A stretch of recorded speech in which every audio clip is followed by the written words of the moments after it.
Jour 16. Priez pour les personnes que vous aimez. Des prières qui changent les choses pour vos amis et votre famille. Session du matin. Un parent chrétien.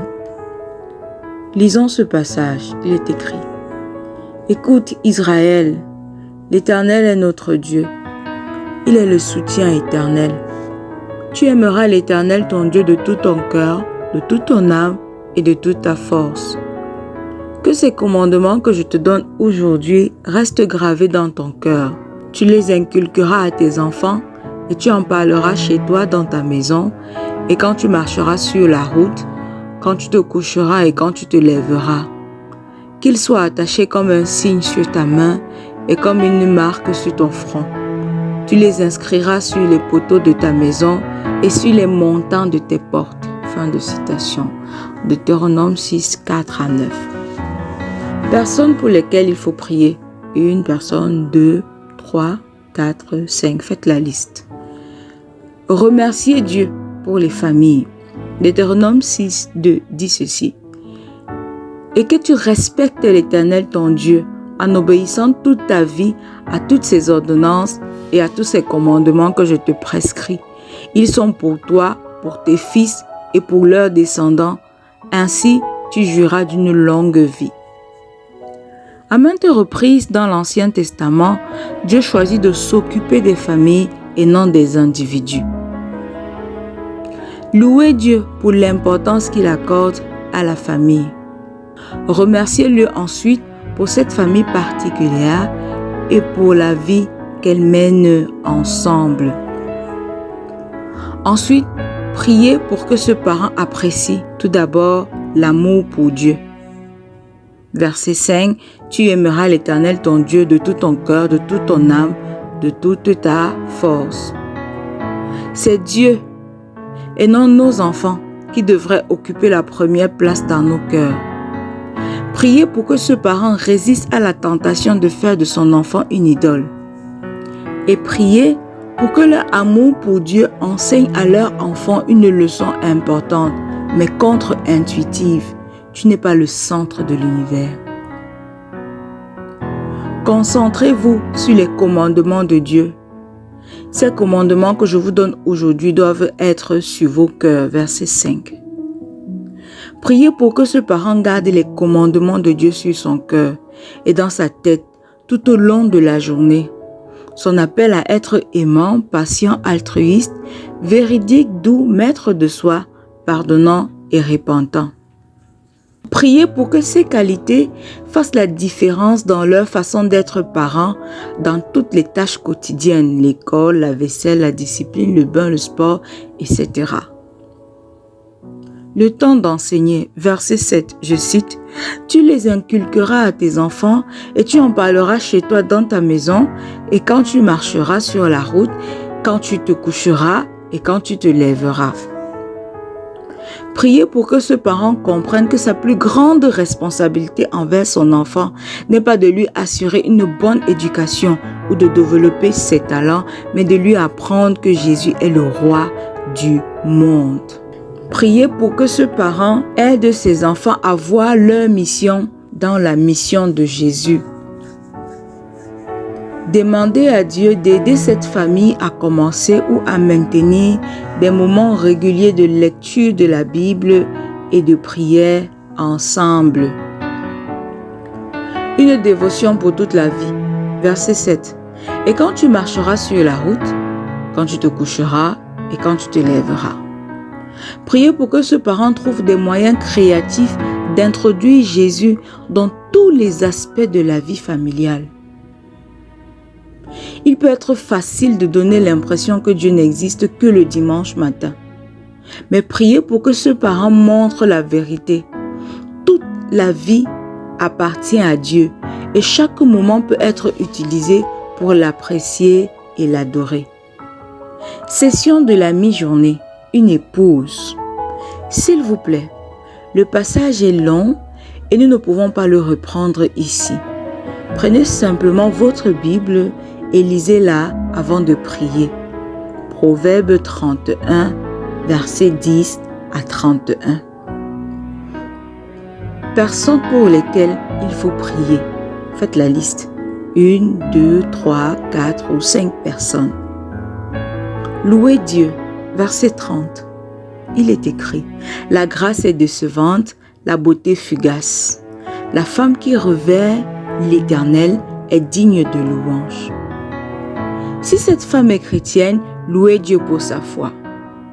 Priez pour qu'elle vive dans l'admiration de la puissance, de l'autorité et de l'amour de son Dieu. Si elle n'est pas encore chrétienne, demandez à Dieu de mettre une crainte de lui dans le cœur de cette femme. Qu'elle en vienne à voir qu'elle fait face au jugement de Dieu, mais qu'elle peut jouir de la miséricorde de Dieu en Christ. Demandez ensuite à Dieu de donner à cette femme. Premièrement, un mariage solide. Verset 12, il est écrit: tous les jours de sa vie, elle lui fait du bien et non du mal. Priez pour la relation de cette femme avec son mari. Demandez à Dieu de l'aider à rechercher son bien de manière désintéressée. Priez pour que Dieu travaille dans ce mariage pour le renforcer et le faire mûrir. Priez pour les points de pression, les déceptions ou les sources de souffrance dont vous avez connaissance. Demandez ensuite à Dieu de donner à cette femme un cœur généreux. Verset 20, il est écrit: elle ouvre largement la main à l'indigent et tend les bras aux pauvres. Priez pour que cette femme soit généreuse de son temps et de ses ressources. Dans une culture qui nous dit de nous occuper d'abord de, je cite, toi et les tiens, fait des citations, il est très facile de se replier sur soi. Priez pour que cette femme ait les bras ouverts et un cœur prêt à aimer, qu'elle soit prête à accueillir dans sa famille ceux qui sont seuls et dans le besoin.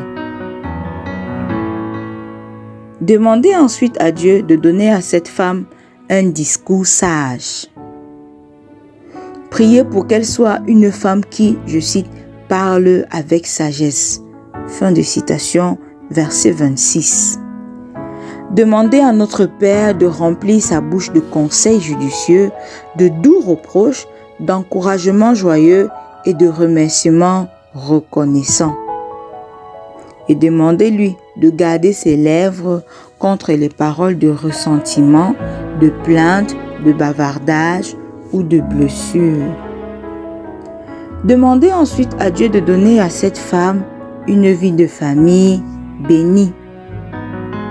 Verset 28, je cite: ses enfants dès leur lever la disent bienheureuse et son mari aussi fait son éloge. Priez pour le mari de cette femme et ses enfants. Priez pour qu'ils remarquent et apprécient tout ce qu'elle fait pour eux et qu'ils sachent comment l'encourager et la remercier. Session du soir, un mari. Josué 1, versets 1 à 9. En amenant cet homme devant Dieu, priez pour un leadership courageux. Verset 6, il est écrit: prends courage et tiens bon, car c'est toi qui feras entrer ce peuple en possession du pays que j'ai promis par serment à leurs ancêtres de leur donner. De même que Josué a été choisi pour conduire le peuple de Dieu vers la terre promise, de même Dieu donne aux maris la tâche de conduire leur famille dans le royaume de Dieu. Priez pour que cet homme conduise sa famille vers l'éternité. Ou priez pour qu'il découvre lui-même, pour la première fois, la merveilleuse promesse de la vie éternelle. En amenant cet homme devant Dieu, priez pour qu'il honore Dieu dans le langage. Aie soin de répéter sans cesse les paroles de ce livre de la loi. Médite-les jour et nuit afin d'y obéir et d'appliquer tout ce qui y est écrit. Car alors tu auras du succès dans tes entreprises, alors tu réussiras. Verset 8. Priez pour que toutes les paroles de cet homme à l'égard de sa femme honorent Dieu. Qu'elles soient toujours empreintes d'amour, d'encouragement, de vérité et jamais irréfléchies ou colériques. Priez pour qu'il édifie la foi de sa femme en lui, rappelant les vérités de la parole de Dieu. En amenant cet homme devant Dieu, Priez pour la transformation par la parole de Dieu. Le verset 8 dit ceci. Médite les jours et nuits afin d'y obéir et d'appliquer tout ce qui est écrit. Car alors tu auras du succès dans tes entreprises, alors tu réussiras. Priez pour que cet homme se consacre à la lecture de la parole de Dieu et à son enseignement. Priez pour qu'il ne se contente pas d'entendre la parole de Dieu, mais qu'il la médite, que Dieu plante sa vérité profondément dans le cœur de cet homme, transformant son caractère et son comportement pour qu'il soit plus semblable à celui de Christ. En amenant cet homme devant Dieu, priez pour la bonne réponse au découragement. Le verset 9. Je t'ai donné cet ordre. Prends courage et tiens bon. Ne crains rien et ne te laisse pas effrayer, car moi, l'Éternel ton Dieu, je serai avec toi pour tout ce que tu entreprendras. Les déceptions peuvent si facilement engendrer le ressentiment ou la résignation. Priez que ce mari ne permette pas au revers, aux circonstances difficiles ou à ses propres défauts de l'empêcher de diriger sa famille à la manière du Christ. Priez pour que, lorsque le découragement arrive, il soit capable de voir Dieu à l'œuvre dans et à travers lui.